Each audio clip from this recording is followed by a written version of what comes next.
ನಮಸ್ತೆ. ಪ್ರೀತಿಯ 9ನೇ ತರಗತಿ ಸಮಾಜ ವಿಜ್ಞಾನಕ್ಕೆ ಎಲ್ಲ 9ನೇ ತರಗತಿಯ ವಿದ್ಯಾರ್ಥಿಗಳಿಗೆ ಸ್ವಾಗತ. ಹಾಗೆಯೇ ಬೆಳಗಿನ ಶುಭೋದಯಗಳು. ಮಕ್ಕಳೇ, ಸರ್ವಸಾಮಾನ್ಯವಾಗಿ ನಿಮಗೆ ಈಗಾಗಲೇ ಗೊತ್ತಿದೆ ಪರಿಸರ ಅಂದರೆ ಏನು, ಪರಿಸರದಲ್ಲಿ ನಾವು ಏನೆಲ್ಲ ಗಮನಿಸ್ತಾ ಇದ್ದೀವಿ ಅನ್ನೋದು ಕೂಡ ಗೊತ್ತಿದೆ ಅಲ್ವಾ? ಹಾಗಾದ್ರೆ ಯಾರಾದ್ರೂ ಒಂದಿಬ್ರು ಪರಿಸರ ಅಂದ್ರೆ ಏನು, ಪರಿಸರದಲ್ಲಿ ನಾವು ನೋಡ್ತಕ್ಕಂತಹ ಚಿತ್ರಣ, ಆ ಚಿತ್ರಣಗಳು ಯಾವುವು ಅನ್ನೋದನ್ನ ನೀವು ಗಮನಿಸಬೇಕು ಮಕ್ಕಳೇ. ಹೇಳ್ತೀರಲ್ವಾ? ಎಸ್. ಹಾಗಾದ್ರೆ ಪರಿಸರ ಎಂದರೇನು? Yes, very good. ನೀವು ಎಸ್, ವೆರಿ ಗುಡ್. ಪರಿಸರ ಅಂತಂದ್ರೆ ಸರ್ವಸಾಮಾನ್ಯವಾಗಿ ನಮ್ಮ ಸುತ್ತಲೂ ನಮ್ಮ ಕಣ್ಣಿಗೆ ಏನೇನು ಕಾಣಿಸುತ್ತೆ ಅದೆಲ್ಲದನ್ನು ಕೂಡ ನಾವು ಏನಂತ ಕರಿತೀವಿ? ಪರಿಸರ ಅಂತ ಕರಿತೀವಿ ಅಲ್ವಾ ಮಕ್ಕಳೇ? ಹೌದು ತಾನೆ? ಪರಿಸರ ಅಂತ ಏನಪ್ಪ ಅಂತಂದ್ರೆ ನಮ್ಮ ಸುತ್ತಲೂ ಕಾಣ್ತಕ್ಕಂತಹ ಏನೇನು ಕಾಣ್ತಾ ಇದೆ, ಹಾಗಾದ್ರೆ ಏನೇನು ನಮ್ಮ ಕಣ್ಣಿಗೆ ಗೋಚರ ಅಂತಕ್ಕಂಥದ್ದು ಆಗ್ತಾ ಇದೆ, ಇವೆಲ್ಲವನ್ನು ಕೂಡ ನಾವು ಒಟ್ಟಾರೆಯಾಗಿ ಪರಿಸರ ಎಂಬುದಾಗಿ ಕರೆಯಲಾಗುತ್ತದೆ ಅಲ್ವಾ? ಹಾಗಾದ್ರೆ ಏನೇನನ್ನ ನೋಡ್ತಾ ಇದ್ವಿ ನಾವು? ಮರಗಳನ್ನ ನೋಡ್ತೀವಿ, ಬೆಟ್ಟ ಗುಡ್ಡಗಳನ್ನ ನೋಡ್ತೀವಿ, ನದಿಗಳನ್ನ ನೋಡ್ತೀವಿ, ಸರೋವರಗಳನ್ನ ನೋಡ್ತೀವಿ, ಸಮುದ್ರಗಳನ್ನ ನೋಡ್ತೀವಿ, ಬೃಹತ್ತಾಕಾರವಾಗಿರ್ತಕ್ಕಂಥ ಪರ್ವತಗಳನ್ನ ನೋಡ್ತೀವಿ, ದಟ್ಟವಾಗಿರ್ತಕ್ಕಂತಹ ಅರಣ್ಯ ಪ್ರದೇಶಗಳನ್ನು ನೋಡ್ತೀವಿ ಅಲ್ವಾ? ಇವೆಲ್ಲವನ್ನು ಕೂಡ ನಾವು ಒಟ್ಟಾರೆಯಾಗಿ ಏನಂತ ಕರಿತೀವಿ? ಪರಿಸರ ಎಂಬುದಾಗಿ ಕರೆಯಲಾಗುತ್ತದೆ. ಹಾಗಾದ್ರೆ ಮಕ್ಕಳೇ, ನಾವು ಯಾವ ಅಧ್ಯಯನವನ್ನ ಮಾಡ್ತಾ ಇದೀವಿ ಅಂತಕ್ಕಂಥದ್ದು ಈಗಾಗಲೇ ನಿಮಗೆ ಗೊತ್ತಾಗಿದೆ ಅಂತ ಅನ್ಕೊಂಡಿದ್ದೀನಿ ಮಕ್ಕಳೇ ಅಲ್ವಾ? ಯಾವ್ದು ಮಾಡ್ತಾ ಇರ್ಬೋದು? ಎಸ್, 9ನೇ ತರಗತಿಯ ಅರ್ಥಶಾಸ್ತ್ರದ ಮೊದಲ ಅಧ್ಯಾಯವಾಗಿರ್ತಕ್ಕಂಥದ್ದು ನೈಸರ್ಗಿಕ ಸಂಪನ್ಮೂಲಗಳು. ಈ ಎಲ್ಲಾ ಸಂಪನ್ಮೂಲಗಳು ನಮಗೆ ಲಭ್ಯವಾಗ್ತಕ್ಕಂಥದ್ದಲ್ಲಿ ಅಲ್ವಾ? ಎಲ್ಲಾ ಸಂಪನ್ಮೂಲಗಳು ನಮಗೆ ಲಭ್ಯವಾಗ್ತಕ್ಕಂಥದ್ದಲ್ಲಿ ಪರಿಸರ ಅಥವಾ ನಿಸರ್ಗದಲ್ಲಿ. ಹೌದು ತಾನೆ? ಇದನ್ನೇ ನಾವು ಏನಂತ ಕರಿತೀವಿ? ನೈಸರ್ಗಿಕ ಸಂಪನ್ಮೂಲಗಳು, ನಿಸರ್ಗದಲ್ಲಿ ಸಿಗತಕ್ಕಂತಹ ಸಂಪನ್ಮೂಲಗಳು ಎಂಬುದಾಗಿ ಕರೆಯಲಾಗುತ್ತದೆ. ಅರ್ಥ ಆಯ್ತಲ್ವಾ? ಈಗ ಈ ಒಂದು ಅರ್ಥಶಾಸ್ತ್ರದಲ್ಲಿ ಬರ್ತಕ್ಕಂತಹ ಮೊದಲ ಅಧ್ಯಾಯ ಏನಿದೆ, ನೈಸರ್ಗಿಕ ಸಂಪನ್ಮೂಲಗಳು ಎಂಬುದಾಗಿ ಕರೆಯಲಾಗುತ್ತದೆ. ಅರ್ಥ ಆಗಿದೆ ಅಲ್ವಾ? ಹೋಗೋಣ ಹಾಗಾದ್ರೆ ಈ ಒಂದು ಅಧ್ಯಾಯದಲ್ಲಿ, ಯಾವ ಅಧ್ಯಾಯದಲ್ಲಿ? ನೈಸರ್ಗಿಕ ಸಂಪನ್ಮೂಲಗಳು ಅಂತಕ್ಕಂಥ ಅಧ್ಯಾಯ ಅಂತಕ್ಕಂಥದ್ದೇನಿದೆ, ಈ ಒಂದು ಅಧ್ಯಾಯದಲ್ಲಿ ನಾವು ಪ್ರಮುಖವಾಗಿ ಗಮನಿಸಬೇಕಾಗಿರ್ತಕ್ಕಂತಹ ಅಂಶಗಳು ಅಥವಾ ಕಲಿಕಾಂಶಗಳು ಯಾವ್ಯಾವು ಅನ್ನೋದನ್ನ ನೋಡೋದಾದ್ರೆ ಅಲ್ವಾ, ಯಾವ್ಯಾವ ಅಂಶಗಳನ್ನ ನಾವು ಈ ಒಂದು ನೈಸರ್ಗಿಕ ಸಂಪನ್ಮೂಲಗಳ ಅಧ್ಯಾಯದಲ್ಲಿ ಗಮನಿಸಬಹುದಾಗಿದೆ. ಹಾಗಾದ್ರೆ ಮೊದಲನೇದಾಗಿರ್ತಕ್ಕಂಥದ್ದು ಸಂಪನ್ಮೂಲಗಳ ಅರ್ಥ. ಸಂಪನ್ಮೂಲ ಅಂದ್ರೆ ಏನು, ಅವುಗಳ ಅರ್ಥವನ್ನ ನಾವು ಸಂಪೂರ್ಣವಾಗಿ ಗಮನದಲ್ಲಿ ಇಟ್ಕೊಳ್ತಕ್ಕಂಥದ್ದು ಅಥವಾ ನೈಸರ್ಗಿಕ ಸಂಪನ್ಮೂಲಗಳ ಅರ್ಥವನ್ನ ತಿಳಿತಕ್ಕಂಥದ್ದು. ಹಾಗೆಯೇ ಎರಡನೇದಾಗಿರ್ತಕ್ಕಂಥದ್ದು ಸಂಪನ್ಮೂಲಗಳ ವಿಧಗಳು. ಯಾವ್ಯಾವ ಇದಾವೆ ಸಂಪನ್ಮೂಲಗಳಲ್ಲಿ, ಎಷ್ಟು ವಿಧಗಳನ್ನು ನಾವು ಗಮನಿಸಬಹುದಾಗಿದೆ. ಹಾಗೆಯೇ ಮೂರನೇದಾಗಿರ್ತಕ್ಕಂಥದ್ದು ಸಂಪನ್ಮೂಲಗಳ ಕೊರತೆ. ಈ ಏನು ನೈಸರ್ಗಿಕವಾಗಿರ್ತಕ್ಕಂಥ ಸಂಪನ್ಮೂಲ ಅಂತ ಕರಿತಾ ಇದ್ದೀವಿ, ಈ ಸಂಪನ್ಮೂಲಗಳಂತಕ್ಕಂಥವು ಯಾವ ಪ್ರಮಾಣದಲ್ಲಿ ಕೊರತೆಯಲ್ಲಿದಾವೋ ಅಥವಾ ಹೆಚ್ಚಾಗಿದಾವೋ ಅಥವಾ ಆ ಸಂಪನ್ಮೂಲಗಳನ್ನ ನಾವು ಹೇಗೆ ಸದ್ಬಳಕೆಯನ್ನ ಮಾಡ್ಕೋಬೇಕು, ಇದು ಸಂಪನ್ಮೂಲಗಳ ಕೊರತೆ ಅಂತಕ್ಕಂಥದ್ದು. ಇನ್ನ 4ನೇದಾಗಿರ್ತಕ್ಕಂಥದ್ದು ನಮ್ಮ ಪರಿಸರದ ಹೆಜ್ಜೆ ಗುರುತನ್ನ ಕಡಿಮೆ ಮಾಡುವ ಮಾರ್ಗೋಪಾಯಗಳು. ಇವು ಪ್ರಮುಖವಾಗಿರ್ತಕ್ಕಂತಹ 4 ಕಲಿಕಾಂಶಗಳು. ಯಾವ್ಯಾವು? ಮೊದಲನೇದಾಗಿರ್ತಕ್ಕಂಥದ್ದು ಸಂಪನ್ಮೂಲಗಳ ಅರ್ಥ, ಹಾಗೇನೆ ಸಂಪನ್ಮೂಲಗಳ ವಿಧಗಳು, ಹಾಗೇನೆ ಸಂಪನ್ಮೂಲದ ಕೊರತೆ, ಹಾಗೇನೆ ಸಂಪನ್ಮೂಲಗಳ ಸಂರಕ್ಷಣೆ, ಹೇಗೆ ನಾವು ಅವುಗಳನ್ನು ಸಂರಕ್ಷಿಸಬೇಕು, ಹಾಗೇನೆ ನಮ್ಮ ಪರಿಸರ ಹೆಜ್ಜೆ ಗುರುತನ್ನ ಕಡಿಮೆ ಮಾಡಲು ಇರ್ತಕ್ಕಂತಹ ಮಾರ್ಗೋಪಾಯಗಳು ಏನು, ಇಷ್ಟು ಪ್ರಮುಖವಾಗಿರ್ತಕ್ಕಂತಹ ಈ ಒಂದು ಅಧ್ಯಾಯದಲ್ಲಿ ಬರ್ತಕ್ಕಂತಹ ಕಲಿಕಾಂಶಗಳು. ಅರ್ಥ ಆಯ್ತಾ ಮಕ್ಕಳೇ? ಈ ಒಂದು ಅವಧಿಯಲ್ಲಿ ನಾವು ಎಷ್ಟು ಸಾಧ್ಯತೆ ಇದೆಯೋ ಅಥವಾ ಅವಶ್ಯಕತೆ ಇದೆಯೋ ಅಷ್ಟನ್ನ ನಾವು ತಿಳ್ಕೊಳ್ತಕ್ಕಂಥದ್ದು ಮಕ್ಕಳೇ.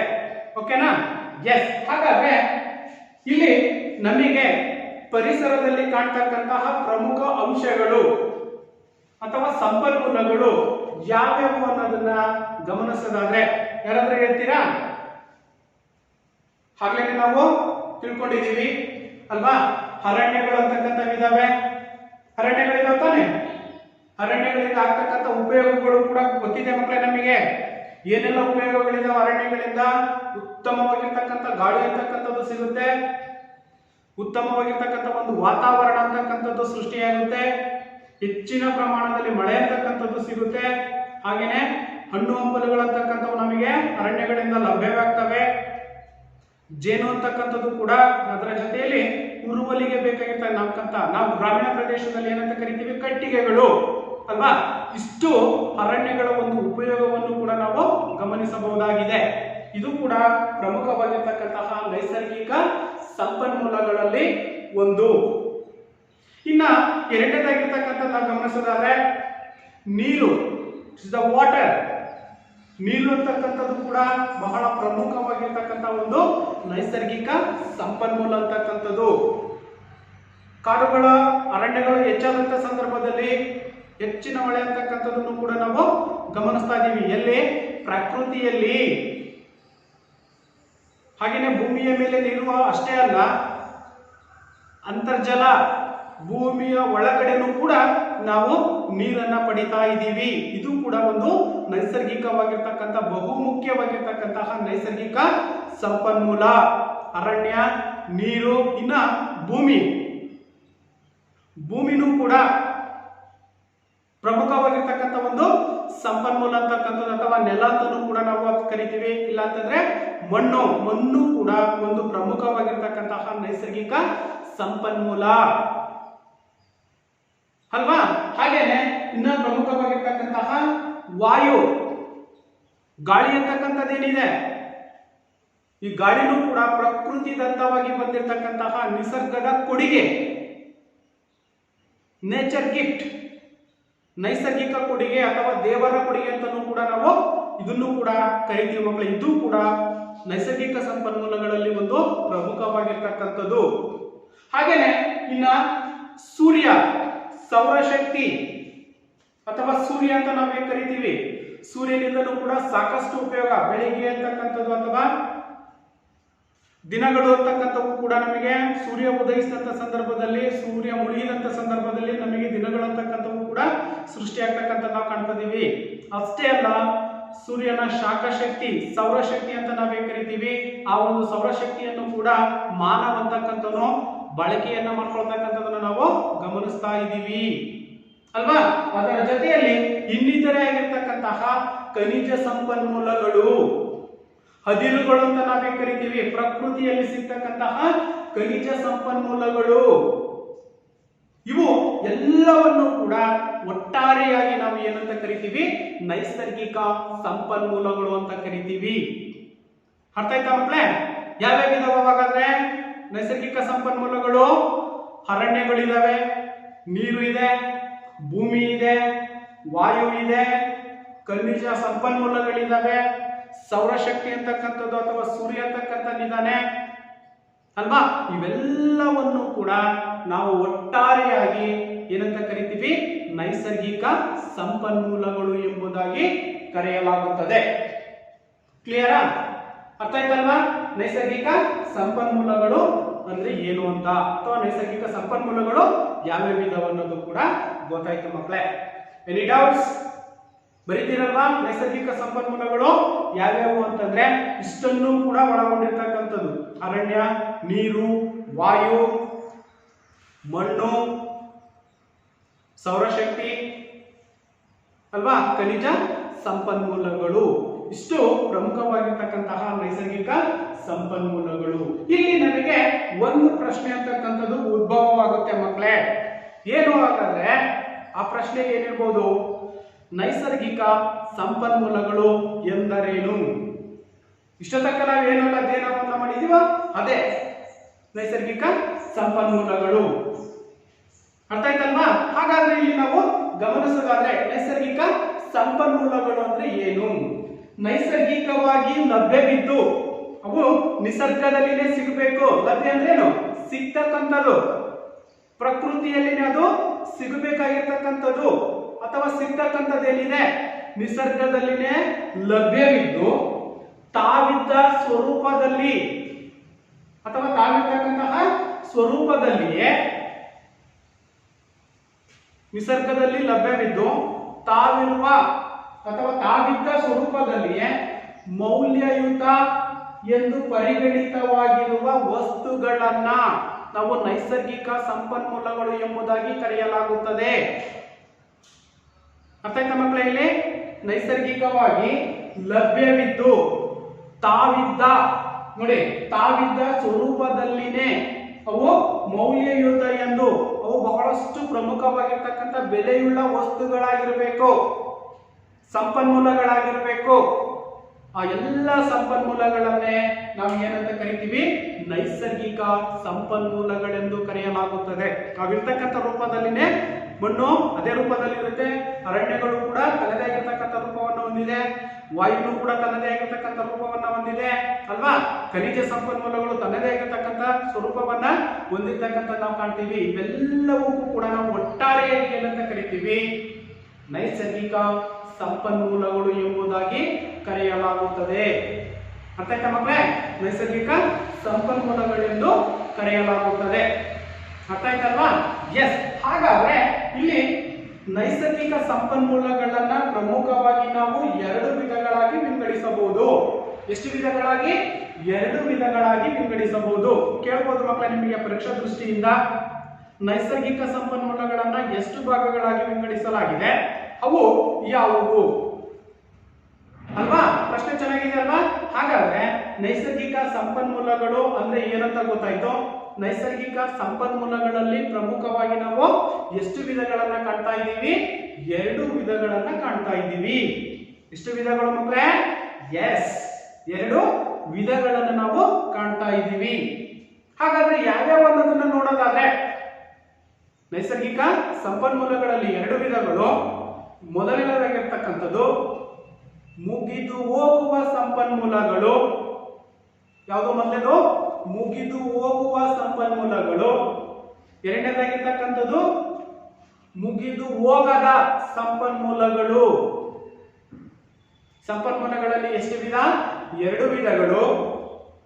ಒಂದು ಮುಗಿದು ಹೋಗುವ ಸಂಪನ್ಮೂಲಗಳು, ಎರಡನೇದಾಗಿರ್ತಕ್ಕಂಥದ್ದು ಮುಗಿದು ಹೋಗದ ಅಥವಾ ಹೋಗಲಾಗದ ಸಂಪನ್ಮೂಲಗಳು. ಇವು ಸಂಪನ್ಮೂಲಗಳ ಎರಡು ವಿಧಗಳು. ಅರ್ಥ ಆಯ್ತಾ ಮಕ್ಕಳೇ? ನೈಸರ್ಗಿಕ ಸಂಪನ್ಮೂಲಗಳ ಎರಡು ವಿಧಗಳು: ಮುಗಿದು ಹೋಗುವ ಸಂಪನ್ಮೂಲಗಳು, ಮುಗಿಯದ ಸಂಪನ್ಮೂಲಗಳು. ಇದು ಇನ್ನೊಂದು ಅರ್ಥದಲ್ಲಿ ನಾವು ಕರಿಬಹುದು ನವೀಕರಣಗೊಳ್ಳದ, ನವೀಕರಣಗೊಳಿಸುವ. ನವೀಕರಣಗೊಳ್ಳದ ಅಂತಂದ್ರೆ ಮುಗಿದು ಹೋಗುವ, ನವೀಕರಣಗೊಳಿಸುವ. ಎರಡು ಅರ್ಥವನ್ನು ನೀವು ಗಮನದಲ್ಲಿಟ್ಕೋಬೇಕು ಮಕ್ಕಳೇ. ನೈಸರ್ಗಿಕ ಸಂಪನ್ಮೂಲಗಳಲ್ಲಿ ಎರಡು ವಿಧಗಳು: ಒಂದು ಮುಗಿದು ಹೋಗುವ ಸಂಪನ್ಮೂಲಗಳು, ಇನ್ನೊಂದು ಮುಗಿಯದ ಸಂಪನ್ಮೂಲಗಳು. ಅಲ್ಲೇ ಅರ್ಥವನ್ನ ಕೊಡುತ್ತೆ ನಮಗೆ ಅಲ್ವಾ? ಮುಗಿದು ಹೋಗುವ ಸಂಪನ್ಮೂಲಗಳಂದ್ರೇನು, ಮುಗಿಯದ ಸಂಪನ್ಮೂಲಗಳಂದ್ರೆ ಅಲ್ವಾ? ಅಲ್ಲೇ ಅರ್ಥವನ್ನ ಕೊಡುತ್ತೆ. ಮುಗಿದು ಹೋಗ್ತಕ್ಕಂಥದ್ದಂದ್ರೆ ಅವನ್ನ ನಾವು ಬಳಸ್ದಂಗೆ, ಮುಗಿಯದಿರ್ತಕ್ಕಂಥ ಅನ್ನೋದಾದ್ರೆ ಬಳಸಿದಂಗೂ ಕೂಡ ಇರ್ತಕ್ಕಂಥವು ಅಲ್ವಾ? ಹಾಗಾದ್ರೆ ಒಂದೊಂದಾಗಿ ನಾವು ನೋಡೋದಾದ್ರೆ ಮುಗಿಯದ ಸಂಪನ್ಮೂಲಗಳು, ಮುಗಿದು ಹೋಗುವ ಸಂಪನ್ಮೂಲಗಳು. ಮುಗಿದು ಹೋಗುವ ಸಂಪನ್ಮೂಲಗಳು ಅಂದ್ರೆ ಒಂದು ಸರಿ ಬಳಕೆಯನ್ನ ಮಾಡಿರ್ತಕ್ಕಂತಹ ಸಂಪನ್ಮೂಲ ಮತ್ತು ಪುನರ್ ಬಳಕೆಗೆ ಬರದೇ ಇರ್ತಕ್ಕಂಥದ್ದೇನಿದೆ ಇದನ್ನೇ ನಾವೇನಂತ ಕರಿತೀವಿ? ಮುಗಿದು ಹೋಗುವ ಸಂಪನ್ಮೂಲ ಅಂತ ಕರಿತೀವಿ. ಒಂದ್ಸರಿ ಬಳಕೆಯನ್ನ ಮಾಡಿದ್ರೆ ಆ ಆ ವಸ್ತುವನ್ನ ಪುನಃ ಬಳಕೆಯನ್ನ ಮಾಡಕ್ಕೆ ಬರದೇ ಇರ್ತಕ್ಕಂಥದ್ದೇನಿದೆ ಇದನ್ನ ನಾವು ಮುಗಿದು ಹೋಗುವ ಸಂಪನ್ಮೂಲ ಅಂತ ಕರಿತೀವಿ. ಇನ್ನ ಮುಗಿಯದೆ ಇರ್ತಕ್ಕಂಥ ಸಂಪನ್ಮೂಲಗಳು ಅಥವಾ ಮುಗಿದು ಹೋಗದೇ ಇರ್ತಕ್ಕಂತಹ ಸಂಪನ್ಮೂಲಗಳು ಪದೇ ಪದೇ ಅವುಗಳನ್ನು ನಾವು ಬಳಸ್ತಾ ಹೋದರೂ ಕೂಡ ಅವು ತನ್ನಷ್ಟಕ್ಕೆ ತಾನೇ ಪ್ರಕ್ರಿಯೆಯಲ್ಲಿ ಉಂಟಾಗ್ತಕ್ಕಂಥ ನಾವು ಕಾಣ್ತಾ ಇದ್ದೀವಿ. ಇದನ್ನೇ ನಾವೇನಂತ ಕರಿತೀವಿ, ಮುಗಿದು ಹೋಗದೇ ಇರ್ತಕ್ಕಂತಹ ಸಂಪನ್ಮೂಲಗಳು. ನೋಡೋಣ ಇಲ್ಲಿ ನೋಡಿ, ಮುಗಿದು ಹೋಗುವ ಸಂಪನ್ಮೂಲಗಳು, ಮುಗಿದು ಹೋಗದ ಸಂಪನ್ಮೂಲಗಳು. ಅರ್ಥ ಆಯ್ತಾ? ಎಸ್, ಮೊದಲಾಗಿರ್ತಕ್ಕಂಥದ್ದು ಮುಗಿದು ಹೋಗುವ ಸಂಪನ್ಮೂಲಗಳು, ಮುಗಿತಕ್ಕಂಥವು. ಆದ್ರೆ ನಾವು ಬಳಸಿದಂತೆ ನಿಸರ್ಗವು ತನ್ನ ಪ್ರಕ್ರಿಯೆಯ ಮೂಲಕ ಮತ್ತೆ ತುಂಬಿಕೊಡಲು ಸಾಧ್ಯವಿಲ್ಲದೆ ಇರ್ತಕ್ಕಂಥವೇನಿದ್ದಾವೆ ಇವುಗಳನ್ನು ನಾವೇನಂತ ಕರಿತೀವಿ, ಮುಗಿದು ಹೋಗುವ ಸಂಪನ್ಮೂಲಗಳು ಅಂತ ಕರಿತೀವಿ. ನೋಡಿ ಇಲ್ಲೇ ಕೊಟ್ಟಿದ್ದೀವಿ, ನಾವು ಬಳಸಿದಂತೆ ಅಲ್ಲಿರ್ತಕ್ಕಂಥ ನೈಸರ್ಗಿಕ ಸಂಪನ್ಮೂಲಗಳು, ನಿಸರ್ಗ ಅಂತಕ್ಕಂಥದ್ದೇನಿದೆ, ನಿಸರ್ಗವು ತನ್ನ ಪ್ರಕ್ರಿಯೆಯ ಮೂಲಕ ಮತ್ತೆ ತುಂಬಿಕೊಡಲು ಸಾಧ್ಯವಿಲ್ಲ. ನಾವು ಆ ವಸ್ತುಗಳನ್ನ ಬಳಸ್ತಾ ಇದ್ದೀವಿ, ನಿಸರ್ಗದಲ್ಲಿ ಸಿಗ್ತಕ್ಕಂಥ ವಸ್ತುಗಳನ್ನ ಅವು ಮತ್ತೆ ಆ ನಿಸರ್ಗ ಅಂತಕ್ಕಂಥದ್ದು ತುಂಬಿಕೊಡ್ಲಿಕ್ಕೆ ಸಾಧ್ಯನೇ ಇಲ್ಲ.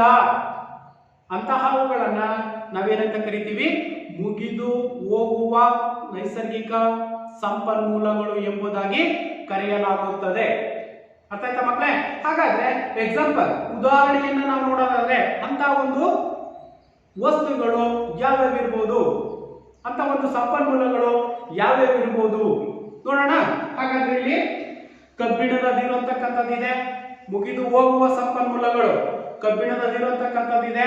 ಆ ಕಬ್ಬಿಣದದಿರನ್ನ ನಾವು ಹೆಚ್ಚು ಬಳಕೆಯನ್ನ ಮಾಡಿದಂತ ಸಂದರ್ಭದಲ್ಲಿ ಏನಾಗ್ತಾ ಹೋಗುತ್ತೆ, ಬರಿದಾಗ್ತಾ ಹೋಗುತ್ತೆ. ಅಲ್ಲಿ ಸಂಪನ್ಮೂಲಗಳ ಕೊರತೆ ಅಲ್ವಾ? ಸಂಪನ್ಮೂಲಗಳಂತಕ್ಕಂಥವು ಕಬ್ಬಿಣದ ನೀರಿನ ಪ್ರಮಾಣವನ್ನು ನಾವು ಹೆಚ್ಚು ಉತ್ಪಾದನೆಯನ್ನ ಮಾಡ್ತಾ ಇದ್ದೀವಿ ಅಥವಾ ಹೆಚ್ಚು ಬಳಕೆಯನ್ನ ಮಾಡ್ತಾ ಇದ್ದೀವಿ ಅಂದಾಗ ಅಲ್ಲಿ ಏನಾಗ್ತಾ ಹೋಗುತ್ತೆ, ಸಂಪನ್ಮೂಲ ಕಡಿಮೆ ಆಗ್ತಾ ಹೋಗುತ್ತೆ. ಈ ರೀತಿಯಾಗಿರ್ತಕ್ಕಂತಹ ಸಂಪನ್ಮೂಲಗಳು ಮೊದಲಾಗಿರ್ತಕ್ಕಂಥದ್ದು ಕಬ್ಬಿಣದ ನೀರು, ತಾಮ್ರ ಆಗಿರ್ಬೋದು, ಚಿನ್ನ ಆಗಿರ್ಬೋದು ಅಲ್ವಾ, ಪೆಟ್ರೋಲಿಯಂ ಆಗಿರ್ಬೋದು, ನೋಡಿ ಮ್ಯಾಂಗನೀಸ್ ಆಗಿರ್ಬೋದು, ಬಾಕ್ಸೈಟ್ ಅಲ್ವಾ, ಕಬ್ಬಿಣದ ನೀರು, ಚಿನ್ನ, ಅಲ್ಯೂಮಿನಿಯಂ ಅಥವಾ ಬಾಕ್ಸೈಟ್ಗೆ ನಾವು ಅಲ್ಯೂಮಿನಿಯಂ ಅಂತ ಕರಿತೀವಿ. ಹಾಗೇನೆ ಮ್ಯಾಂಗನೀಸ್, ಹಾಗೇನೆ ಕಲ್ಲಿದ್ದಲು, ಬ್ಲಾಕ್ ಡೈಮಂಡ್, ಕಪ್ಪು ವಜ್ರ. ಕಲ್ಲಿದ್ದಲನ್ನ ನಾವೇನಂತ ಕರಿತೀವಿ ಮಕ್ಕಳೇ, ಕಪ್ಪು ವಜ್ರ ಅಂತ ಕರಿತೀವಿ, ಬ್ಲಾಕ್ ಡೈಮಂಡ್. ಇನ್ನ ಪೆಟ್ರೋಲಿಯಂ ಏನಂತ ಕರಿತೀವಿ ನಾವು, ಪೆಟ್ರೋಲಿಯಂ ಅನ್ನ ದ್ರವ ರೂಪದ ಚಿನ್ನ ಅಂತ ಕರಿತೀವಿ. ಇದು ಕೂಡ ಒಂದು ಅಂಕದ ಪ್ರಶ್ನೆಯಲ್ಲಿ ಕೇಳುವ ಸಾಧ್ಯತೆಗಳು ಇರುತ್ತೆ ಮಕ್ಕಳೇ, ನೀವು ಜನರಲ್ ಆಗಿ ತಿಳ್ಕೋಬೇಕಾಗುತ್ತೆ ಅಲ್ವಾ. ಮುಗಿದು ಹೋಗುವ ಸಂಪನ್ಮೂಲಗಳಲ್ಲಿ ಕಬ್ಬಿಣದ ನೀರಾಯ್ತು, ಚಿನ್ನ ಆಯ್ತು, ಹಾಗೇನೆ ತಾಮ್ರ, ಹಾಗೇನೆ ಮ್ಯಾಂಗನೀಸ್, ಹಾಗೇನೆ ಪೆಟ್ರೋಲಿಯಂ, ಇನ್ನ ಬಾಕ್ಸೈಟ್, ಹಾಗೇನೆ ನೈಸರ್ಗಿಕ ಅನಿಲ, ಗ್ಯಾಸ್ ಅಂತ ಕರಿತೀವಿ ನೋಡಿ ನಾವು, ಆ ಒಂದು ನೈಸರ್ಗಿಕ ಅನಿಲನ್ನು ಕೂಡ ಮುಗಿದು ಹೋಗ್ತಕ್ಕಂತಹ ಸಂಪನ್ಮೂಲ ಆಗಿರ್ತಕ್ಕಂಥದ್ದು. ಇನ್ನ ಯುರೇನಿಯಂ ಮತ್ತು ಥೋರಿಯಂ ಇವೆಲ್ಲವೂ ಕೂಡ ಏನಾಗ್ತಕ್ಕಂಥವು, ಮುಗಿದು ಹೋಗುವ ಸಂಪನ್ಮೂಲಗಳು. ಅರ್ಥ ಆಯ್ತಾ ಮಕ್ಕಳೇ?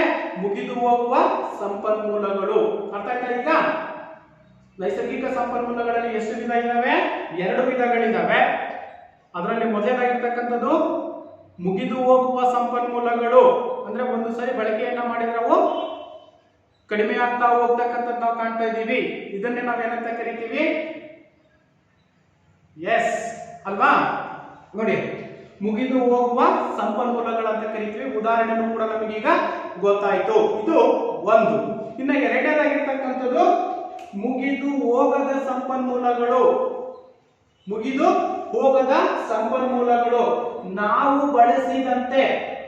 ನಾವು ಬಳಸಿದಂತೆ ಪ್ರಕೃತಿ ತನ್ನ ನೈಸರ್ಗಿಕ ಪ್ರಕ್ರಿಯೆಗಳ ಮೂಲಕ ಅವುಗಳನ್ನ ಮತ್ತೆ ಲಭ್ಯವಾಗುವಂತೆ ಅಥವಾ ತುಂಬಿ ಕೊಡ್ತಕ್ಕಂಥದ್ದೇನಿದೆ ಇದನ್ನ ನಾವೇನಂತ ಕರಿತೀವಿ, ಮುಗಿದು ಹೋಗದ ಸಂಪನ್ಮೂಲಗಳು ಅಂತ ಕರಿತೀವಿ.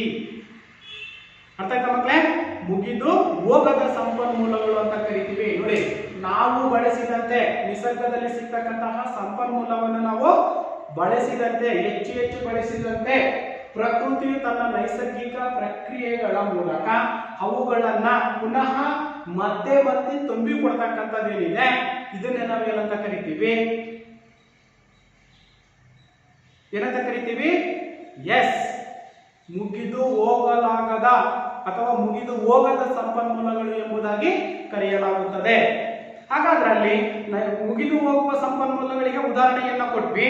ಹಾಗೇನೆ ಇಲ್ಲೂ ಕೂಡ ಮುಗಿದು ಹೋಗಲಾಗದ ಅಥವಾ ಹೋಗದ ಸಂಪನ್ಮೂಲಗಳಿಗೆ ಉದಾಹರಣೆಯನ್ನ ನಾವು ಗಮನಿಸೋದಾದ್ರೆ ನೀರು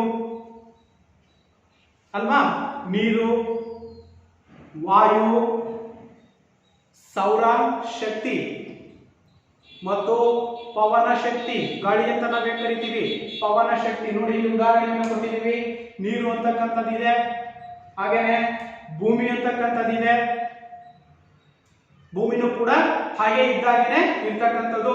ಇನ್ನು ಅರಣ್ಯಗಳಂತಕ್ಕಂಥವು ಕೂಡ ನಾವು ಕಳೆದಷ್ಟು ಕೂಡ ಮತ್ತೆ ಅವು ಹೆಚ್ಚಾಗ್ತಕ್ಕಂಥದ್ದು ಅಥವಾ ಆ ಜಾಗದಲ್ಲಿ ನಾವು ಹೆಚ್ಚು ಮರಗಳನ್ನು ಕೂಡ ಬೆಳೆಸ್ತಕ್ಕಂಥದ್ದು ನಾವು ಕಾಣ್ತಾ ಇದ್ದೀವಿ. ಹಾಗೇನೆ ಇಲ್ಲಿ ಗಾಳಿ ಅಂತಕ್ಕಂಥದ್ದು ಅಂದ್ರೆ ಪವನ ಶಕ್ತಿ ಅಂತ ನಾವೇನ್ ಕರಿತೀವಿ. ಗಾಳಿಯನ್ನು ಕೂಡ ನಾವು ಎಷ್ಟು ಬಳಕೆಯನ್ನು ಮಾಡ್ಕೊಂಡ್ರು ಕೂಡ ಅದು ಮತ್ತೆ ಪುನಃ ಉತ್ಪಾದನೆ ಆಗ್ತಕ್ಕಂಥದ್ದು ನಾವು ಕಾಣ್ತಾ ಇದೀವಿ. ಇನ್ನ ಸೌರಶಕ್ತಿಗಳು ಅಥವಾ ಸೌರಶಕ್ತಿ ಸೌರವ್ಯೂಹದಲ್ಲಿ ಬರ್ತಕ್ಕಂಥ ಸೌರಶಕ್ತಿ ಅಂತಕ್ಕಂಥದ್ದು ಏನಿದೆ ಇದು ಕೂಡ ನಾವು ಬಳಕೆಯನ್ನ ಮಾಡ್ತಕ್ಕಂಥದ್ದು. ಇನ್ನು ಮೀನುಗಳು, ಫಿಶ್, ಮೀನುಗಳಂತ ನಾವೇನ್ ಕರಿತೀವಿ.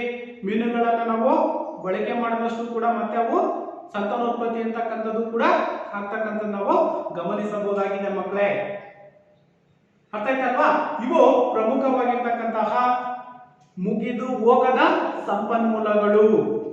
ನೀರು, ಗಾಳಿ, ಭೂಮಿ, ಅರಣ್ಯಗಳು, ಪವನ ಶಕ್ತಿ, ಸೌರಶಕ್ತಿ, ಮೀನುಗಳ ಉತ್ಪಾದನೆ, ಇವು ಮುಗಿಯದ ಸಂಪನ್ಮೂಲಗಳು. ಅರ್ಥ ಆಯ್ತಾ ಮಕ್ಕಳೇ? ಈಗ ಎಸ್. ಹಾಗಾದ್ರೆ ನೆಕ್ಸ್ಟ್ ನಾವು ನೈಸರ್ಗಿಕ ಸಂಪನ್ಮೂಲಗಳ ವಿಧಗಳನ್ನ ನಾವು ಗಮನಿಸೋದಾದ್ರೆ ನೈಸರ್ಗಿಕ ಸಂಪನ್ಮೂಲಗಳಲ್ಲಿ ಮತ್ತೆ 2 ವಿಧಗಳನ್ನ ನಾವು ಕಾಣ್ತಾ ಇದ್ದೀವಿ. ಅವು ಯಾವ್ಯಾವ ಅಂತಂದ್ರೆ ಜೈವಿಕ ಸಂಪನ್ಮೂಲಗಳು ಮತ್ತು ಅಜೈವಿಕ ಸಂಪನ್ಮೂಲಗಳು. ನೈಸರ್ಗಿಕ ಸಂಪನ್ಮೂಲಗಳಲ್ಲಿ ಮತ್ತು 2 ವಿಧಗಳನ್ನು ನಾವು ಗಮನಿಸಬಹುದು. ಒಂದು ಜೈವಿಕ ಸಂಪನ್ಮೂಲಗಳು, ಎರಡನೇದಾಗಿರ್ತಕ್ಕಂಥದ್ದು ಅಜೈವಿಕ ಸಂಪನ್ಮೂಲಗಳು. ನೋಡಿ, ಅಲ್ಲೇ ತೋರಿಸುತ್ತೆ ನಮಗೆ. ಜೈವಿಕ ಸಂಪನ್ಮೂಲಗಳು ಅಂತಂದ್ರೆ ಜೀವಿಗಳು ಇರ್ತಕ್ಕಂಥದ್ದು, ಜೀವ ಇರ್ತಕ್ಕಂಥದ್ದು, ಇದನ್ನ ನಾವು ಜೈವಿಕ ಸಂಪನ್ಮೂಲಗಳು ಅಂತ ಕರಿತೀವಿ. ಇನ್ನ ಅಜೈವಿಕ ಸಂಪನ್ಮೂಲಗಳು ಅಂದ್ರೆ ನಿರ್ಜೀವ ವಸ್ತುಗಳು, ಜೀವ ಇಲ್ಲದೆ ಇರ್ತಕ್ಕಂಥ ವಸ್ತುಗಳು. ಇವುಗಳಲ್ಲಿ ನಾವೇನಂತ ಕರಿತೀವಿ? ಅಜೈವಿಕ ವಸ್ತುಗಳು ಅಂತ ಕರಿತೀವಿ. ಜೈವಿಕ ಮತ್ತು ಅಜೈವಿಕ ಸಂಪನ್ಮೂಲ 2 ವಿಧಗಳನ್ನು ನಾವು ಗಮನಿಸಬಹುದು. ನೈಸರ್ಗಿಕ ಸಂಪನ್ಮೂಲ ವಿಧಗಳನ್ನು 2 ವಿಧಗಳನ್ನು ನಾವು ಕಾಣ್ತೀವಿ. ಒಂದು ಜೈವಿಕ ಸಂಪನ್ಮೂಲ, ಎರಡನೇದಾಗಿರ್ತಕ್ಕಂಥದ್ದು ಅಜೈವಿಕ ಸಂಪನ್ಮೂಲಗಳು. ಅರ್ಥ ಆಯ್ತಾ ಮಕ್ಕಳೇ? ಜೈವಿಕ ಸಂಪನ್ಮೂಲ ಮತ್ತು ಅಜೈವಿಕ ಸಂಪನ್ಮೂಲಗಳು. ಹಾಗಾದ್ರೆ ಇಲ್ಲಿ ಜೈವಿಕ ಸಂಪನ್ಮೂಲಗಳೆಂದರೇನು, ಜೈವಿಕ ಸಂಪನ್ಮೂಲಗಳಂದ್ರೇನು, ಅಜೈವಿಕ ಸಂಪನ್ಮೂಲಗಳಂದ್ರೇನು? ಜೈವಿಕ ಸಂಪನ್ಮೂಲಗಳಂದ್ರೆ ಜೀವಿಗಳಿಂದ ಪಡೆಯುವ ಸಂಪನ್ಮೂಲಗಳನ್ನ, ಜೀವಿಗಳಿಂದ ಪಡೆಯುವ ಸಂಪನ್ಮೂಲಗಳೇನಿದಾವೆ ಆ ಸಂಪನ್ಮೂಲಗಳನ್ನು ನಾವೇನಂತ ಕರಿತೀವಿ? ಜೈವಿಕ ಸಂಪನ್ಮೂಲಗಳು ಎಂಬುದಾಗಿ ಕರೆಯಲಾಗುತ್ತದೆ. ಜೀವಿರ್ತಕ್ಕಂಥ ಸಂಪನ್ಮೂಲಗಳೇನಿದಾವೆ ಅವೆಲ್ಲವನ್ನು ಕೂಡ ನಾವೇನಂತ ಕರಿತೀವಿ? ಜೈವಿಕ ಸಂಪನ್ಮೂಲಗಳೆಂದು ಕರೆಯಲಾಗುತ್ತದೆ. ಹಾಗೇನೆ ಅಜೈವಿಕ ಸಂಪನ್ಮೂಲಗಳಂದ್ರೆ ನಿರ್ಜೀವ ವಸ್ತುಗಳಿಂದ ಪಡೆಯಲಾಗಿರ್ತಕ್ಕಂತಹ ಸಂಪನ್ಮೂಲಗಳು, ಇವುಗಳನ್ನು ನಾವು ಅಜೈವಿಕ ಸಂಪನ್ಮೂಲಗಳು ಎಂಬುದಾಗಿ ಕರೆಯಲಾಗುತ್ತದೆ. ಅರ್ಥ ಆಯ್ತಾ ಮಕ್ಕಳೇ? ಹಾಗಾದ್ರೆ ಇಲ್ಲಿ ಜೈವಿಕ ಸಂಪನ್ಮೂಲಗಳು ಅಂದ್ರೆ ಗೊತ್ತಾಯ್ತು ಈಗ ನಮಗೆ. ಜೀವಿಯಿಂದ ಅಥವಾ ಜೀವಿಗಳಿಂದ ಪಡೆಯಲಾಗಿರ್ತಕ್ಕಂಥ ಸಂಪನ್ಮೂಲಗಳಿಗೆ ನಾವು ಜೈವಿಕ ಸಂಪನ್ಮೂಲಗಳಂತ ಕರಿತೀವಿ. ಉದಾಹರಣೆಯನ್ನು ನಾವು ಗಮನಿಸೋದಾದ್ರೆ ಮಕ್ಕಳೇ, ಎಕ್ಸಾಂಪಲ್ ಅನ್ನು ನೋಡೋದಾದ್ರೆ ಇಲ್ಲಿ ಸಸ್ಯಗಳು ಮತ್ತು ಪ್ರಾಣಿಗಳು ಯಾವುದಕ್ಕೆ ಉದಾಹರಣೆ ಕೊಡ್ಬೋದು ನಾವು?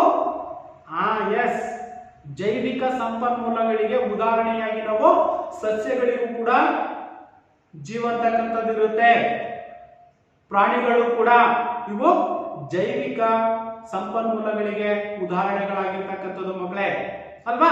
ಹಾಗಾಗಿ ಎರಡನೇದಾಗಿರ್ತಕ್ಕಂಥದ್ದು ಅಜೈವಿಕ ಸಂಪನ್ಮೂಲಗಳು ಅಂತಂದ್ರೆ ನಿರ್ಜೀವ ವಸ್ತುಗಳಿಂದ ಪಡೆಯಲಾಗಿರ್ತಕ್ಕಂತಹ ಸಂಪನ್ಮೂಲಗಳನ್ನ ನಾವೇನಂತ ಕರಿತೀವಿ? ಅಜೈವಿಕ ಸಂಪನ್ಮೂಲಗಳು ಎಂಬುದಾಗಿ ಕರೆಯಲಾಗುತ್ತೆ. ಹಾಗಾದ್ರೆ ಅದಕ್ಕೆ ಉದಾಹರಣೆಯನ್ನ ಕೊಡೋದಾದ್ರೆ ನೀರು, ಜೀವ ಇರುತ್ತಾ ನೀರಿಗೆ? ಇಲ್ಲ. ಮಣ್ಣಿಗೆ ಜೀವ ಇರುತ್ತಾ? ಇಲ್ಲ ಅಲ್ವಾ? ಹಾಗೇನೆ ಇನ್ನ ಅದಿರುಗಳು, ಏನ್ ಖನಿಜ ಸಂಪನ್ಮೂಲಗಳು ಏನೇನಿದಾವೆ? ಬಾಕ್ಸೈಟ್ ಆಗಿರ್ಬೋದು, ಕಲ್ಲಿದ್ದಾಗಿರ್ಬೋದು, ಕಬ್ಬಿಣದ ಅದಿರಾಗಿರ್ಬೋದು, ಚಿನ್ನ ಆಗಿರ್ಬೋದು, ಬೆಳ್ಳಿ ಆಗಿರ್ಬೋದು, ತಾಮ್ರ ಆಗಿರ್ಬೋದು, ಈ ಅದಿರುಗಳು ಅಂತಕ್ಕಂಥವೇನಿದಾವೆ ಇವು ಅಜೈವಿಕವಾಗಿರ್ತಕ್ಕಂತಹ ಸಂಪನ್ಮೂಲಗಳು. ಅರ್ಥ ಆಯ್ತಾ ಮಕ್ಕಳೇ? ಇದು ಅಜೈವಿಕ ಸಂಪನ್ಮೂಲಕ್ಕೆ ಉದಾಹರಣೆಗಳಾಗಿರ್ತಕ್ಕಂಥದ್ದು ಯಾವುದು? ನೀರು, ಮಣ್ಣು ಮತ್ತು ಅದಿರುಗಳು. ಇನ್ನಿತರೆ ಯಾವ್ಯಾವ ನಾವು ಹೇಳಿದೀವೋ ಅವೆಲ್ಲವೂ ಕೂಡ ಅಜೈವಿಕ ಸಂಪನ್ಮೂಲಗಳಲ್ಲಿ ಬರ್ತಕ್ಕಂಥದ್ದು. ಅರ್ಥ ಆಯ್ತಾ ಮಕ್ಕಳೇ? ಈಗ ಸಂಪನ್ಮೂಲಗಳಲ್ಲೂ ಮತ್ತು ಎರಡು ವಿಧಗಳು ಯಾವುವು? ಜೈವಿಕ ಸಂಪನ್ಮೂಲಗಳು ಮತ್ತು ಅಜೈವಿಕ ಸಂಪನ್ಮೂಲಗಳು. ಅರ್ಥ ಆಯ್ತಲ್ವಾ? ಹೋಗೋಣ ಮುಂದಕ್ಕೆ. Any doubts? ಏನಾದ್ರು ಡೌಟ್ಸ್ ಇದೆಯಾ? No doubts? ಎಸ್, ಜೈವಿಕ ಸಂಪನ್ಮೂಲಗಳು ಮತ್ತು ಅಜೈವಿಕ ಸಂಪನ್ಮೂಲಗಳು ಅಂತಕ್ಕಂಥದ್ದು ನಮಗೆ ಗೊತ್ತಾಯ್ತು ಮಕ್ಕಳೇ ಅಲ್ವಾ? ಹಾಗಾದ್ರೆ ಮುಂದೆ ನಾವು ನೋಡೋದಾದ್ರೆ ಸಂಪನ್ಮೂಲಗಳ ಕೊರತೆ. ನೋಡಿ, ಇಲ್ಲಿ ಎರಡು ವಿಧಗಳನ್ನ ನಾವು ಗಮನಿಸಿದೀವಿ, ಮುಗಿದು ಹೋಗುವ ಮತ್ತು ಮುಗಿಯದ ಸಂಪನ್ಮೂಲಗಳು ಅಂತ. ಅಲ್ಲೂ ಕೂಡ ಅಲ್ಲಿರ್ತಕ್ಕಂಥ ಸಂಪನ್ಮೂಲ ಅಂತಕ್ಕಂಥದ್ದು ಕೊರತೆಯಲ್ಲಿದೆ. ಹಾಗಾದ್ರೆ ಯಾವ ಯಾವ ಸಂಪನ್ಮೂಲಗಳು ಕೊರತೆಯಲ್ಲಿ ನಾವು ಕಾಣ್ತಾ ಇದ್ದೀವಿ, ಆ ಸಂಪನ್ಮೂಲಗಳನ್ನ ಹೇಗೆ ನಾವು ಬಳಕೆಯನ್ನ ಮಾಡಬೇಕು, ಆ ಸಂಪನ್ಮೂಲಗಳನ್ನ ನಾವು ಕಡಿಮೆ ಮಾಡೋದ್ರಿಂದ ಏನಾದರೂ ಉಪಯೋಗ ಅಂತಕ್ಕಂಥದ್ದು ಇದೆಯಾ, ಯಾವ ಉದ್ದೇಶಕ್ಕಾಗಿ ಸಂಪನ್ಮೂಲಗಳನ್ನ ಅವಶ್ಯಕತೆಗಳಿಗೆ ಅನುಗುಣವಾಗಿ ಲಭ್ಯವಿರ್ತಕ್ಕಂಥ ಸಂಪನ್ಮೂಲಗಳನ್ನ ಅವಶ್ಯಕತೆಗಳಿಗೆ ಅನುಗುಣವಾಗಿನೇ ನಾವು ಸಂಪನ್ಮೂಲಗಳನ್ನ ಬಳಕೆಯನ್ನ ಮಾಡಬೇಕು. ಇದು ಪ್ರಮುಖವಾಗಿ ನಾವು ನೆನಪಲ್ಲಿ ಇಟ್ಕೋಬೇಕಾಗಿರ್ತಕ್ಕಂಥ ಅಂಶ ಮಕ್ಕಳೇ ಅಲ್ವಾ? ಹಾಗಾದ್ರೆ ನಾವು ಸಂಪನ್ಮೂಲಗಳ ಕೊರತೆಯನ್ನು ನಾವು ನೋಡೋದಾದ್ರೆ, ಹಾಗಾದ್ರೆ ಸಂಪನ್ಮೂಲಗಳ ಕೊರತೆ ಅಂತಕ್ಕಂಥದ್ದು ಇದೆಯಾ? ಈಗ ನಾವು ಸರ್ವಸಾಮಾನ್ಯ ಹೇಳ್ಬೋದು, ಇರ್ತಕ್ಕಂಥ ಸಂಪನ್ಮೂಲ, ನೈಸರ್ಗಿಕ ಸಂಪನ್ಮೂಲ ಅಂತಕ್ಕಂಥದ್ದು ಏನಿದೆ ಆ ಎಲ್ಲಾ ಸಂಪನ್ಮೂಲವನ್ನ ನಾವು ಸಂಪೂರ್ಣವಾಗಿ ಸದ್ಬಳಕೆಯನ್ನ ಮಾಡಿಕೊಂಡ್ರೆ, ಸರಿಯಾದ ರೀತಿಯಲ್ಲಿ ಸಂಪನ್ಮೂಲಗಳನ್ನ ನಾವು ಬಳಕೆಯನ್ನ ಮಾಡ್ಕೊಂಡಿದ್ದಾದ್ರೆ ದೇಶ ಅಂತಕ್ಕಂಥದ್ದು ಏನಾಗಿರುತ್ತೆ, ನಮ್ಮ ಅರ್ಥವ್ಯವಸ್ಥೆಯಲ್ಲಿ ಅಭಿವೃದ್ಧಿಯನ್ನು ಹೊಂದಿರತಕ್ಕಂಥ ರಾಷ್ಟ್ರ ಆಗುತ್ತೆ. ಎಸ್, ಒಪ್ಕೋಬಹುದು. ಆದ್ರೆ ಇಲ್ಲಿ ಒಂದು ಅಂಶವನ್ನ ನಾವು ನೆನ್ಪಿಟ್ಕೋಬೇಕಾಗಿರ್ತಕ್ಕಂಥದ್ದು, ಹೆಚ್ಚು ಹೆಚ್ಚು ಸಂಪನ್ಮೂಲಗಳನ್ನ ಬಳಕೆ ಮಾಡ್ತಾ ಹೋದಂತ ಸಂದರ್ಭದಲ್ಲಿ ನಾವು ಅಭಿವೃದ್ಧಿಯನ್ನು ಹೊಂದಬಹುದು, ಆದರೆ ಕೊರತೆ ಅಂತಕ್ಕಂಥದ್ದು ಕೂಡ ಉಂಟಾಗುವ ಸಾಧ್ಯತೆ ಇರುತ್ತೆ. ಯಾಕೆ ಸರ್ ಕೊರತೆ ಉಂಟಾಗಲ್ಲ? ಆಮೇಲೆ ಅಭಿವೃದ್ಧಿ ಹೊಂದಬೇಕು ತಾನೆ. ಇರ್ತಕ್ಕಂಥ ಎಲ್ಲ ಸಂಪನ್ಮೂಲವನ್ನು ನಾವು ಸದ್ಬಳಕೆಯನ್ನ ಮಾಡ್ಕೊಳ್ಳೋಣ. ಪ್ರಶ್ನೆ ಕೇಳ್ಬೋದು ನೀವು. ಎಸ್, ಏನಪ್ಪ ಇಲ್ಲಿ ಮುಖ್ಯವಾಗಿ ನಾವು ಗಮನಿಸಬೇಕಾಗಿರ್ತಕ್ಕಂಥದ್ದು ಅಂತಂದ್ರೆ, ಸಂಪನ್ಮೂಲಗಳನ್ನ ಅವಶ್ಯಕತೆಗಳಿಗೆ ಅನುಗುಣವಾಗಿನೇ ನಾವು ಬಳಕೆಯನ್ನ ಮಾಡ್ಕೋಬೇಕು.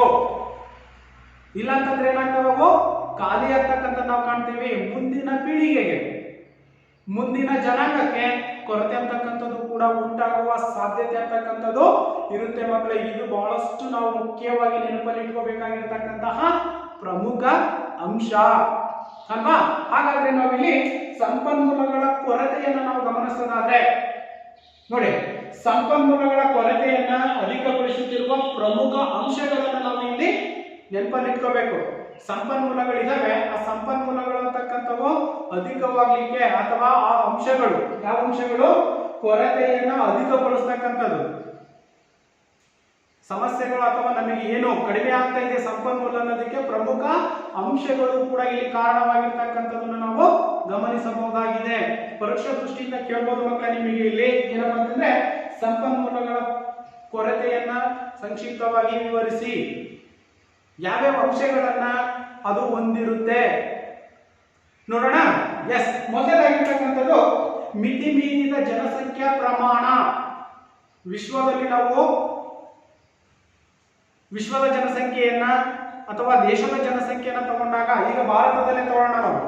ಭಾರತದಲ್ಲಿ ಜನಸಂಖ್ಯಾ ಪ್ರಮಾಣ ಅಂತಕ್ಕಂಥದ್ದು 130 ಕೋಟಿಗಿಂತಲೂ ಕೂಡ ಅಧಿಕವಾಗಿರ್ತಕ್ಕಂಥ ಜನಸಂಖ್ಯಾ ಪ್ರಮಾಣವನ್ನ ಹೊಂದಿದೆ. ಆ ಜನಸಂಖ್ಯೆಗಳಿಗೆ ಅನುಗುಣವಾಗಿಯೇ ನಿಸರ್ಗದಲ್ಲಿರ್ತಕ್ಕಂಥ ಸಂಪನ್ಮೂಲಗಳನ್ನ ನಾವು ಬಳಕೆಯನ್ನ ಮಾಡ್ಕೋಬೇಕು ಅನ್ನೋದಾದ್ರೆ ಜನಸಂಖ್ಯೆಗಳಿಗೆ ಅನುಗುಣವಾಗಿನೇ. ಯಾಕೆಂತಂದ್ರೆ 130 ಕೋಟಿ ಜನಸಂಖ್ಯೆ ಐತೆ ಅಂದ್ರೆ 130 ಕೋಟಿ ಜನಸಂಖ್ಯೆಯ ಅಭಿಲಾಷೆಗಳು, ಅಭಿಷ್ಟಗಳು ಅಥವಾ ಮಾನವನ ಬಯಕೆಗಳು ಅಂತ ನಾವೇನ್ ಕರಿತೀವಿ, ಅವು ಹೆಚ್ಚಾಗಿರ್ತಕ್ಕಂಥ ನಾವು ಕಾಣ್ತಾ ಇದೀವಿ. ಮಾನವನ ಬಯಕೆಗಳು, ಜನಸಂಖ್ಯೆಗಳಿಗೆ ಅನುಗುಣವಾಗಿನೇ ನಾವು ನೈಸರ್ಗಿಕ ಸಂಪನ್ಮೂಲಗಳನ್ನ ಹೆಚ್ಚು ಬಳಕೆ ಮಾಡಿದಂತ ಸಂದರ್ಭದಲ್ಲಿ ಏನಾಗ್ತಾ ಹೋಗುತ್ತೆ? ಎಸ್ ಅಲ್ವಾ, ಕೊರತೆ, ಸಂಪನ್ಮೂಲಗಳ ಕೊರತೆ ಅಂತಕ್ಕಂಥದ್ದು ಉಂಟಾಗುತ್ತೆ. ಸಂಪನ್ಮೂಲಗಳ ಕೊರತೆ ಅಂತಕ್ಕಂಥದ್ದು ಉಂಟಾಗುತ್ತೆ.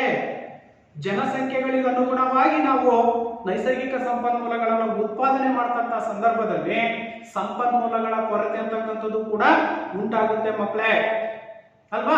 ಈ ರೀತಿಯಾಗಿರ್ತಕ್ಕಂಥ ಅಂಶಗಳನ್ನ ನಾವು ಗಮನದಲ್ಲಿಟ್ಕೋಬೇಕು. ಹಾಗಾದ್ರೆ ಸಂಪನ್ಮೂಲಗಳನ್ನ ಕಡಿಮೆ ಪ್ರಮಾಣದಲ್ಲಿ ನಾವು ಬಳಕೆಯನ್ನ ಮಾಡ್ಬೇಕನ್ನೋದಾದ್ರೆ ಏನ್ ಮಾಡ್ಬೇಕು? ಎಸ್, ಜನಸಂಖ್ಯಾ ಪ್ರಮಾಣ ಅಂತಕ್ಕಂಥದ್ದು ಹತೋಟಿಯಲ್ಲಿ ಇರಬೇಕು, ಅಲ್ವಾ? ಅವಾಗ ಏನಾಗುತ್ತೆ? ಕಡಿಮೆ ಪ್ರಮಾಣದ ಒಂದು ಸಂಪನ್ಮೂಲಗಳನ್ನ ನಾವು ಬಳಕೆಯನ್ನ ಮಾಡ್ಕೊಳ್ತಕ್ಕಂಥದ್ದು ನಾವು ಕಾಣ್ತೀವಿ. ಅವಾಗ ಕೊರತೆ ಅಂತಕ್ಕಂಥದನ್ನ ನಾವು ನೀಗಿಸ್ಲಿಕ್ಕೆ ಸಾಧ್ಯತೆ ಆಗುತ್ತೆ ಮಕ್ಕಳೇ. ಎಸ್, ಇದು ಪ್ರಮುಖವಾಗಿರ್ತಕ್ಕಂತಹ ಒಂದು ಮೊದಲನೇದಾಗಿರ್ತಕ್ಕಂಥದ್ದು ಸಂಪನ್ಮೂಲಗಳ ಕೊರತೆಯಲ್ಲಿ ಬರ್ತಕ್ಕಂತಹ ಮೊದಲನೆಯ ಅಂಶ ಜನಸಂಖ್ಯೆ, ಅಂದ್ರೆ ಮಿತಿ ಮೀರಿದ ಜನಸಂಖ್ಯಾ ಪ್ರಮಾಣ ಅಂತಕ್ಕಂಥದ್ದು. ಇನ್ನು ಎರಡನೇದಾಗಿರ್ತಕ್ಕಂಥದ್ದು ಹೆಚ್ಚುತ್ತಿರುವ ಔದ್ಯೋಗೀಕರಣ. ಎಸ್, ಇದು ಬಹಳಷ್ಟು ಮುಖ್ಯವಾಗಿರ್ತಕ್ಕಂಥದ್ದು ಅಲ್ವಾ? ಜನಸಂಖ್ಯಾ ಪ್ರಮಾಣ ಅಂತಕ್ಕಂಥದ್ದು ಯಾವಾಗ ಹೆಚ್ಚಾಗುತ್ತೋ ಜನಸಂಖ್ಯಾ ಪ್ರಮಾಣಗಳಿಗೆ ಅನುಗುಣವಾಗಿನೇ ನಾವು ವಸ್ತುಗಳನ್ನ ಉತ್ಪಾದನೆಯನ್ನ ಮಾಡಬೇಕಾಗುತ್ತೆ. ವಸ್ತುಗಳ ಉತ್ಪಾದನೆಯನ್ನ ಮಾಡ್ತಕ್ಕಂಥವ್ರು ಯಾರು? ಹಾಗಾದ್ರೆ ಯಾರು ಮಕ್ಕಳೇ? ಎಸ್, ಹೌದಲ್ವಾ? ಕೈಗಾರಿಕೆಗಳು. ಜನಸಂಖ್ಯೆ ಹೆಚ್ಚಾದಷ್ಟು ಕೂಡ ಕೈಗಾರಿಕೆಗಳ ಪ್ರಮಾಣವೂ ಕೂಡ ಏನಾಗ್ತಾ ಹೋಗುತ್ತೆ? ಹೆಚ್ಚಾಗ್ತಾ ಹೋಗುತ್ತೆ. ಯಾವಾಗ ಕೈಗಾರಿಕೆಗಳ ಪ್ರಮಾಣ ಅಧಿಕವಾಗುತ್ತಾ ಹೋಗುತ್ತೋ ಅವಾಗ ನಿಸರ್ಗದಲ್ಲಿ ಸಿಗ್ತಕ್ಕಂಥ ನೈಸರ್ಗಿಕ ಸಂಪನ್ಮೂಲಗಳೆಲ್ಲವನ್ನೂ ಕೂಡ ನಾವು ಅವಾಗ ಹೆಚ್ಚು ಪ್ರಮಾಣದಲ್ಲಿ ಬಳಕೆಯನ್ನ ಮಾಡ್ತೀವಿ. ಹೌದಾ ಅಲ್ವೋ? ಹೌದು ತಾನೆ? ಹೆಚ್ಚು ಪ್ರಮಾಣದಲ್ಲಿ ನಾವು ಸಂಪನ್ಮೂಲಗಳನ್ನು ಏನ್ ಮಾಡ್ತೀವಿ? ಬಳಕೆಯನ್ನ ಮಾಡ್ತಾ ಹೋಗ್ತೀವಿ. ಯಾವ ಕಾರಣಕ್ಕೆ?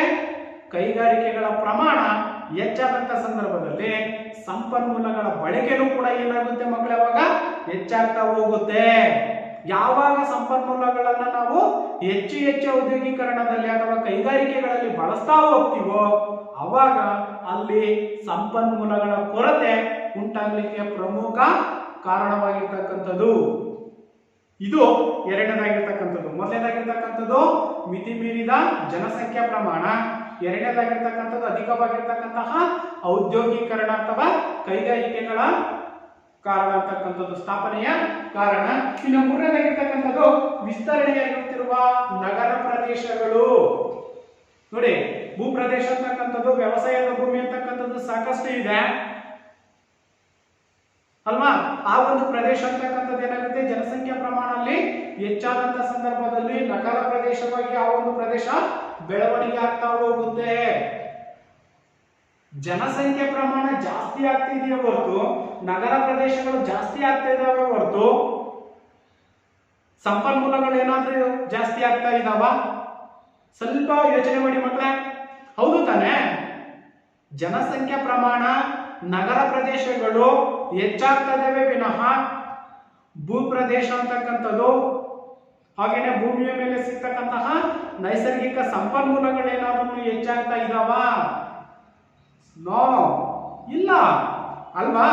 ಹಾಗಾಗಿ ನಗರ ಪ್ರದೇಶಗಳು ಕೂಡ ಹೆಚ್ಚಾಗ್ತಾ ಇರೋದ್ರಿಂದ ಇಲ್ಲಿ ಸಂಪನ್ಮೂಲಗಳು ಕೂಡ ಬರಿದಾಗ್ತಕ್ಕಂಥದ್ದು ಅಥವಾ ಕಡಿಮೆ ಆಗ್ತಕ್ಕಂಥದ್ದನ್ನು ಕೂಡ ನಾವು ಗಮನಿಸಬಹುದಾಗಿದೆ. ಅಲ್ವಾ ಮಕ್ಕಳೇ? ಇದು ಮೂರನೇದಾಗಿರ್ತಕ್ಕಂಥದ್ದು. ಇನ್ನ ವಾಯು ಮಾಲಿನ್ಯ, ಸಂಪನ್ಮೂಲಗಳ ಕೊರತೆ ಅಂತಕ್ಕಂಥದ್ದು ಉಂಟಾದಂತ ಸಂದರ್ಭದಲ್ಲಿ ಏನಾಗುತ್ತೆ? ವಾಯು ಮಾಲಿನ್ಯ ಅಂತಕ್ಕಂಥದ್ದು ಉಂಟಾಗುತ್ತೆ. ಹೇಗೆ?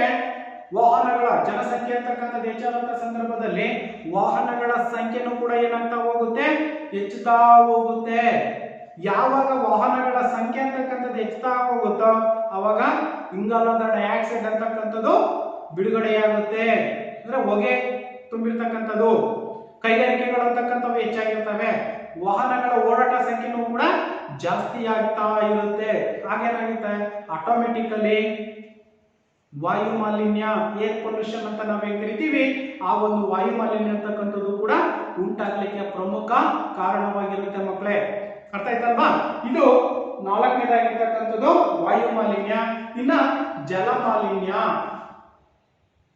ಜಲ ಮಾಲಿನ್ಯದಿಂದಲೂ ಕೂಡ ಸಂಪನ್ಮೂಲಗಳ ಕೊರತೆ ಅಂತಕ್ಕಂಥದ್ದು ಕೂಡ ಉಂಟಾಗ್ತಕ್ಕಂಥ ನಾವು ಕಾಣ್ತಾ ಇದ್ದೀವಿ. ಹೇಗಪ್ಪ? ಏನು ಜಲ ಮಾಲಿನ್ಯ ಅಂತಂದ್ರೆ, ನೀರು ಅಂತಕ್ಕಂಥದ್ದೇನಿದೆ ಆ ನೀರು ಮಲಿನವಾಗ್ತಕ್ಕಂಥದ್ದು, ಕಲುಷಿತ ಅಂತ ನಾವೇನ್ ಕರಿತೀವಿ. ಕಲುಷಿತ ಆಗ್ತಕ್ಕಂಥದಕ್ಕೆ ನಾವು ಜಲ ಮಾಲಿನ್ಯ ಎಂಬುದಾಗಿ ಕರೆಯಲಾಗುತ್ತದೆ. ಈಗ ವಾಯು ಮಾಲಿನ್ಯ ಅಂತಕ್ಕಂಥದ್ದು ಹೇಗೆ ಉಂಟಾಗುತ್ತೆ ಅಂತ ಗೊತ್ತಾಯ್ತು ನಮಗೆ.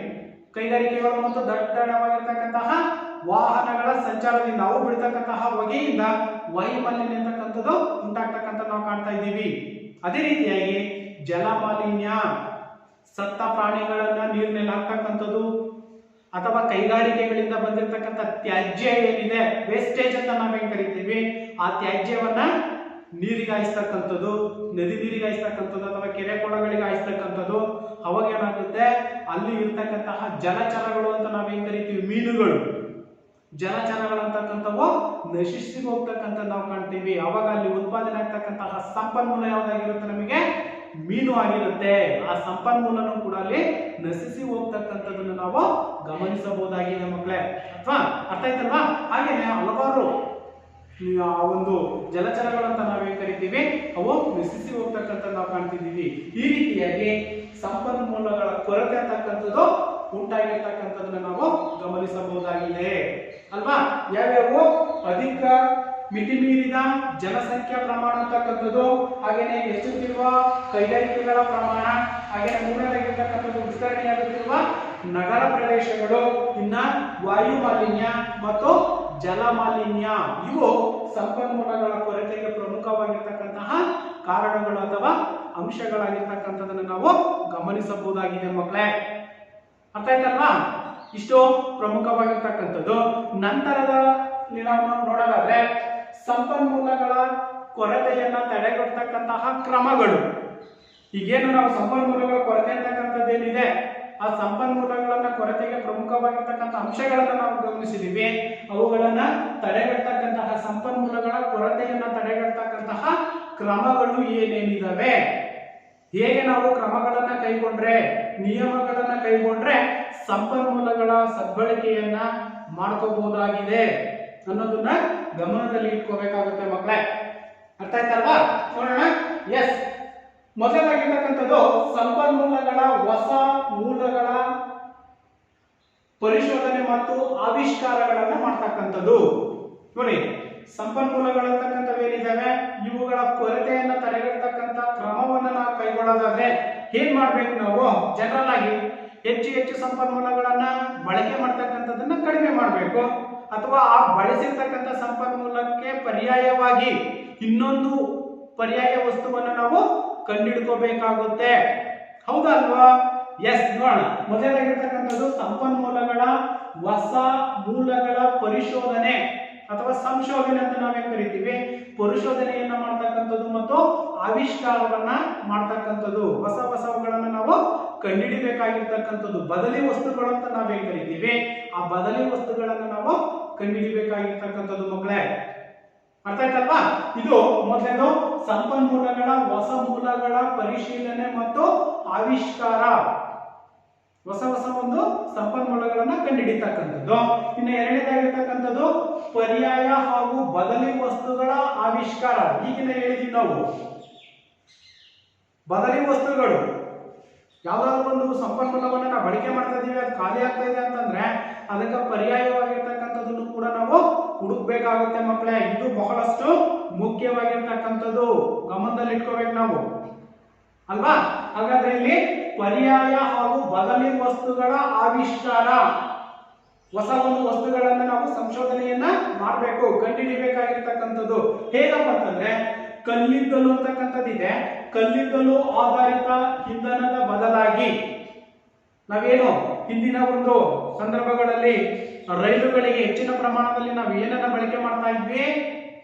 ಎಸ್, ಕಲ್ಲಿದ್ದಲನ್ನ ಹೆಚ್ಚಿನ ಪ್ರಮಾಣದಲ್ಲಿ ರೈಲು ಓಡಲಿಕ್ಕೆ ಬಳಕೆಯನ್ನ ಮಾಡ್ತಾ ಇದ್ವಿ ಮಕ್ಕಳೇ. ಇವಾಗ ಏನಾಗಿದೆ? ಡೀಸೆಲ್ ರೈಲುಗಳು ಬಂದಿದ್ದಾವೆ. ಅಷ್ಟೇ ಅಲ್ಲ, ಬುಲೆಟ್ ರೈಲುಗಳು ಅಂತ ಕರಿತೀವಿ ನಾವು, ಬುಲೆಟ್ ಟ್ರೈನ್ಸ್. ಅವೆಲ್ಲವೂ ಕೂಡ ಯಾವ್ದ್ರಿಂದ? ಸೌರಶಕ್ತಿಯಿಂದ ಚಾಲನೆ ಆಗ್ತಕ್ಕಂಥದ್ದು ಅಥವಾ ಓಡ್ತಕ್ಕಂಥದ್ದನ್ನ ನಾವು ಗಮನಿಸ್ತಾ ಇದ್ದೀವಿ ಮಕ್ಕಳೇ ಅಲ್ವಾ. ಹಾಗಾಗಿ ಬದಲಿ ವಸ್ತುಗಳನ್ನ ನಾವು ಹೇಗೆ ಆವಿಷ್ಕಾರವನ್ನ ಮಾಡಬೇಕು ಅನ್ನೋದಾದ್ರೆ ನೋಡಿ, ಕಲ್ಲಿದ್ದಲು ಆಧಾರಿತ ಇಂಧನದ ಬದಲು ಸೌರಶಕ್ತಿಯನ್ನ ನಾವೀಗ ಪೆಟ್ರೋಲ್ ಡೀಸೆಲ್ ಆಗಿ ನಾವು ಗಾಡಿಗಳನ್ನ ಓಡಿಸ್ತೀವಿ, ಬೈಕ್ ಆಗಿರ್ಬೋದು, ಕಾರ್ ಆಗಿರ್ಬೋದು, ಅಥವಾ ಇನ್ನಿತರೆ ವಾಹನಗಳೇನಿದಾವೆ ಆ ವಾಹನಗಳಿಗೆ ನಾವೇನ್ ಮಾಡ್ತೀವಿ? ಪೆಟ್ರೋಲ್ ಡೀಸೆಲ್ ಬಳಸ್ತಕ್ಕಂಥ ನಾವು ಕಾಣ್ತಾ ಇದ್ದೀವಿ. ಇತ್ತೀಚಿನ ದಿನಗಳಲ್ಲಿ ಏನಾಗಿದೆ? ಈ ಒಂದು ಸಂಪನ್ಮೂಲಗಳ ಕೊರತೆ ಅಂತಕ್ಕಂಥದ್ದು ಹೆಚ್ಚಾಗಿರೋದ್ರಿಂದ ಅಲ್ಲಿ ಹೊಸ ಆವಿಷ್ಕಾರ ಅಂತಕ್ಕಂಥದ್ದು ಉಟ್ಕೊಳ್ತು. ಏನ್ ಮಾಡ್ಬೇಕು ನಾವು? ಹಾಗಾದ್ರೆ ಸಂಪನ್ಮೂಲಗಳನ್ನ ಉಳಿಸ್ಬೇಕು, ನಾವು ಬದುಕಬೇಕು. ಏನ್ ಮಾಡ್ಬೇಕಾಗಾದ್ರೆ ಹೊಸ ಆವಿಷ್ಕಾರಗಳನ್ನ ಕಂಡುಹಿಡ್ಕೋಬೇಕು. ಹೇಗೆ? ಈಗ ಹೇಳಿದ್ವಲ್ಲ, ಹಾಗೇನೆ ಏನ್ ಹೇಳಿದ್ವಿ ನಾವು? ಏನ್ ಹೇಳಿದ್ವಿ? ಆವಿಷ್ಕಾರಗಳು, ಸೌರಶಕ್ತಿಯನ್ನ ಬಳಕೆಯನ್ನ ಮಾಡಬೇಕು ಅಂತ ಇದೆ. ಬೈಕ್ಗಳಿದಾವೆ, ಬೈಕಿಗೆ ನಾವು ಪೆಟ್ರೋಲ್ ಹಾಕೋದನ್ನ ಬಿಡಬೇಕು, ಸೌರಶಕ್ತಿಯ ಬೈಕ್ಗಳೇ ಬಂದಿದ್ದಾವೆ, ಚಾರ್ಜ್ ಮಾಡಿಬಿಟ್ರೆ ಸಾಕು, ಇಷ್ಟು ಕಿಲೋಮೀಟರ್ ಅಂತ ಹೇಳಿ ಅವರೇಜ್ ಅನ್ನ ಕೊಡುತ್ತದೆ. ಅವಾಗ ಅಲ್ಲಿ ಏನಾಯ್ತು? ಪೆಟ್ರೋಲಿಯಂ ಅಂತಕ್ಕಂಥದ್ದು ಏನಿದೆ, ಪೆಟ್ರೋಲ್ ಅಂತಕ್ಕಂಥದ್ದು ಉಳಿತಾಯ ಆಯ್ತು ಅಲ್ವಾ. ಅವಾಗ ಏನಾಯ್ತು? ಸೌರಶಕ್ತಿಯನ್ನ ನಾವು ಬಳಕೆಯನ್ನ ಮಾಡ್ತಾ ಇದ್ದೀವಿ. ನಾವು ಸೌರಶಕ್ತಿಯನ್ನು ಎಷ್ಟು ಬಳಕೆ ಮಾಡಿದ್ರು ಕೂಡ ಪುನಃ ಅದು ಇರ್ತಕ್ಕಂಥದನ್ನ ನಾವು ಗಮನಿಸಬಹುದಾಗಿದೆ ಮಕ್ಕಳೇ ಅಲ್ವಾ. ಅದಕ್ಕಾಗಿ ಇಲ್ಲಿ ಎರಡನೇದಾಗಿರ್ತಕ್ಕಂಥ ಪರ್ಯಾಯ ಹಾಗೂ ಬದಲಿ ವಸ್ತುಗಳ ಒಂದು ಆವಿಷ್ಕಾರವನ್ನ ಮಾಡಬೇಕು. ಅದಕ್ಕೆ ಒಂದು ಉದಾಹರಣೆ ಕೂಡ ಕೊಟ್ಟಿದ್ದೀವಿ ನಾವು. ಕಲ್ಲಿದ್ದಲು ಆಧಾರಿತ ಇಂಧನ ಅಂತಕ್ಕಂಥದ್ದೇನಿದೆ, ಇದನ್ನ ಬದಲಾಗಿ ನಾವು ಸೌರಶಕ್ತಿಯನ್ನ ನಾವು ಬಳಕೆಯನ್ನ ಮಾಡಬೇಕು. ಅದರ ಜೊತೆಯಲ್ಲಿ ನಾವು ಪವನ ಶಕ್ತಿ, ಗಾಳಿಯಿಂದಲೂ ಕೂಡ ವಿದ್ಯುತ್ ಉತ್ಪಾದನೆ ಆಗ್ತಕ್ಕಂಥ ನಾವು ಗಮನಿಸ್ತಾ ಇದ್ದೀವಿ ಅಲ್ವಾ. ಸೌರಶಕ್ತಿ ಮತ್ತು ಪವನ ಶಕ್ತಿಯನ್ನ ನಾವು ಬಳಕೆಯನ್ನ ಮಾಡಿದಂತ ಸಂದರ್ಭದಲ್ಲಿ ನಿಸರ್ಗದಲ್ಲಿ ಮುಗಿದು ಹೋಗ್ತಕ್ಕಂತಹ ಸಂಪನ್ಮೂಲಗಳೇನಿದ್ದಾವೆ ಆ ಸಂಪನ್ಮೂಲಗಳನ್ನ ಸಾಧ್ಯವಾದಷ್ಟು ಮಟ್ಟಿಗೆ ನಾವು ಮುಂದಿನ ಪೀಳಿಗೆಗೆ ಉಳಿತಾಯವನ್ನ ಮಾಡ್ಲಿಕ್ಕೆ ಅನುಕೂಲ ಆಗುತ್ತೆ ಮಕ್ಕಳೇ. ಅದಕ್ಕಾಗಿ ಬದಲಿ ವಸ್ತುಗಳ ನಾವು ಆವಿಷ್ಕಾರವನ್ನ ಮಾಡಿದಂತ ಸಂದರ್ಭದಲ್ಲಿ ಸಂಪನ್ಮೂಲಗಳ ಕೊರತೆಯನ್ನು ಸಾಧ್ಯವಾದಷ್ಟು ಮಟ್ಟಿಗೆ ನಾವು ತಡೆಗಟ್ಟಲಿಕ್ಕೆ ಸಾಧ್ಯ ಅಂತಕ್ಕಂಥದ್ದನ್ನು ನಾವು ಗಮನದಲ್ಲಿ ಇಟ್ಕೋಬೇಕಾಗಿರ್ತಕ್ಕಂಥದ್ದು ಮಕ್ಕಳೇ. Okay, yes. ಹಾಗಾದ್ರೆ ಮೂರನೇದಾಗಿರ್ತಕ್ಕಂಥದ್ದು ಸಂಪನ್ಮೂಲಗಳ ಬಳಕೆಯ ದಕ್ಷತೆಯನ್ನ ಹೆಚ್ಚಿಸ್ತಕ್ಕಂಥದ್ದು. ಸಂಪನ್ಮೂಲಗಳ ಬಳಕೆಯನ್ನ ದಕ್ಷವಾಗಿ ಎಷ್ಟು ಅವಶ್ಯಕತೆ ಇದೆಯೋ ಅಷ್ಟು ಅವಶ್ಯಕತೆಗಳಿಗೆ ಅನುಗುಣವಾಗಿನೇ ನಾವು ಸಂಪನ್ಮೂಲಗಳನ್ನ ಬಳಕೆಯನ್ನ ಮಾಡ್ಕೋಬೇಕಾಗಿರ್ತಕ್ಕಂಥದ್ದು ಮಕ್ಕಳೇ. ಈಗ ಇದೆ ಅಂತ ಹೇಳ್ಬಿಟ್ಟು ಹೆಚ್ಚು ಬಳಕೆ ಮಾಡ್ತಕ್ಕಂಥದ್ದಲ್ಲ ಅಲ್ವಾ.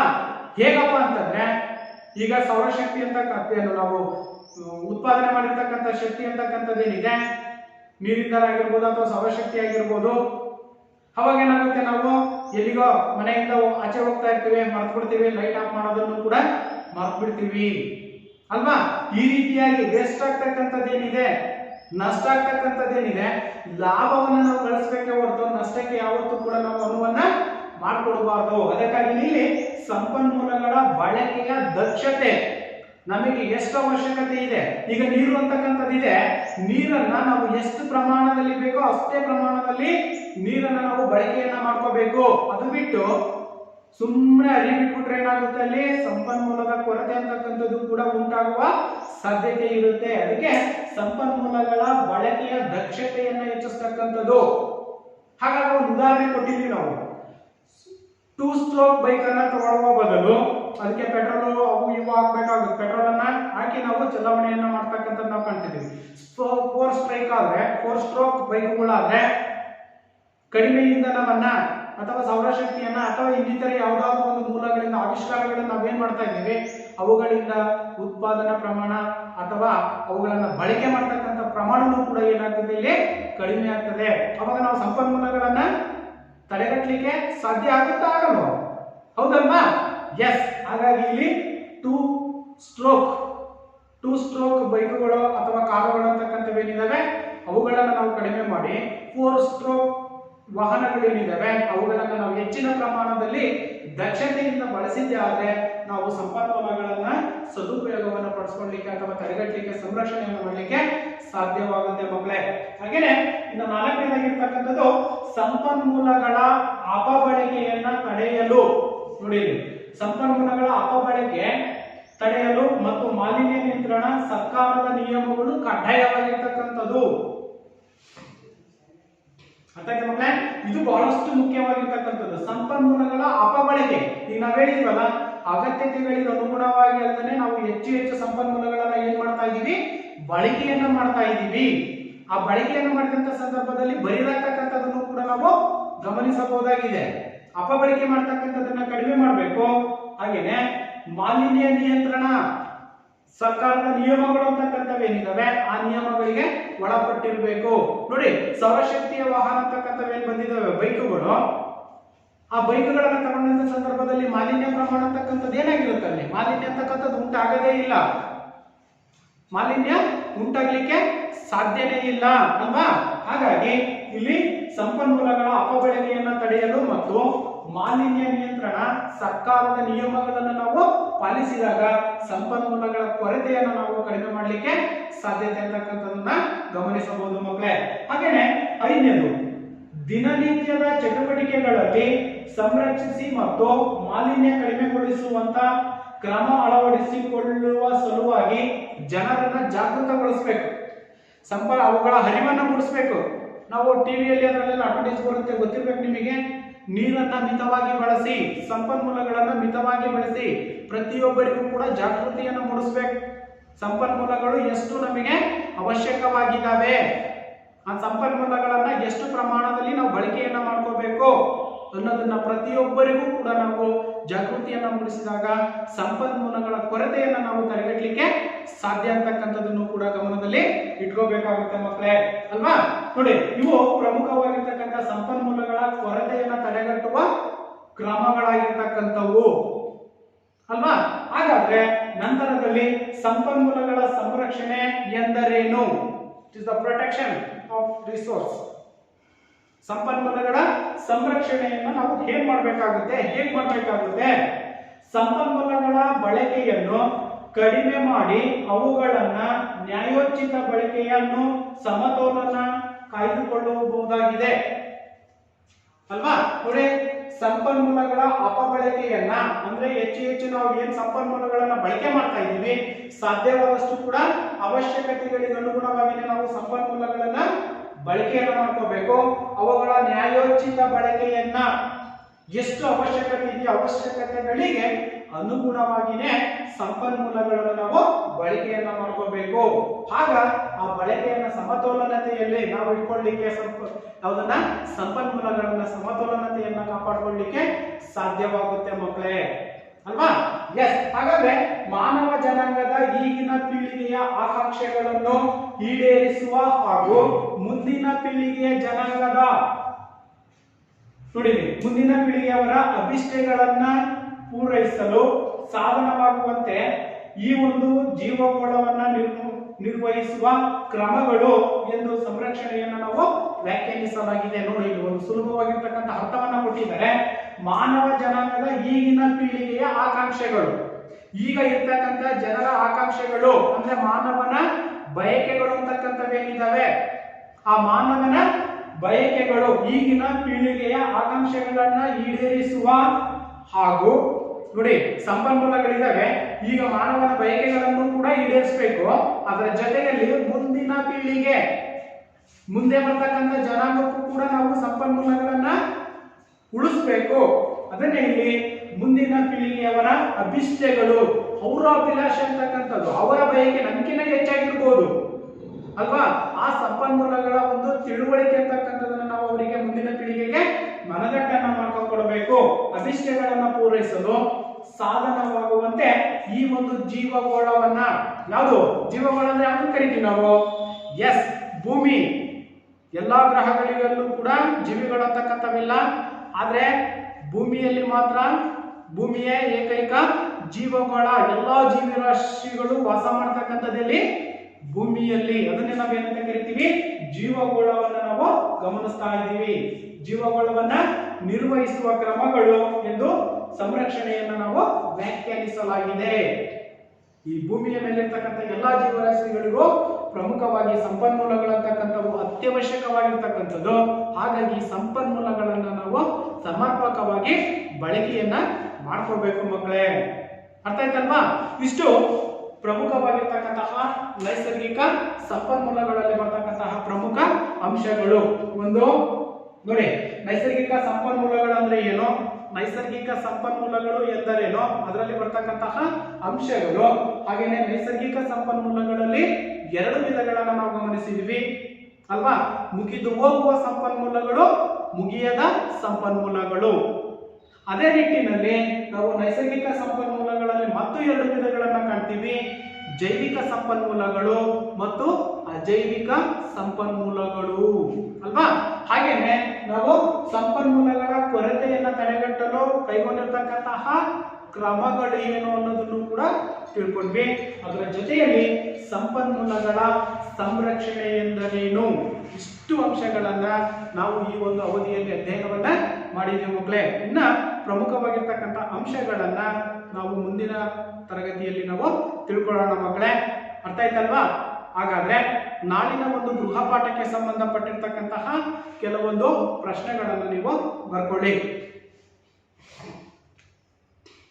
ನೈಸರ್ಗಿಕ ಸಂಪನ್ಮೂಲಗಳು ಎಂದರೇನು? ನೈಸರ್ಗಿಕ ಸಂಪನ್ಮೂಲಗಳು ಎಂದರೇನು?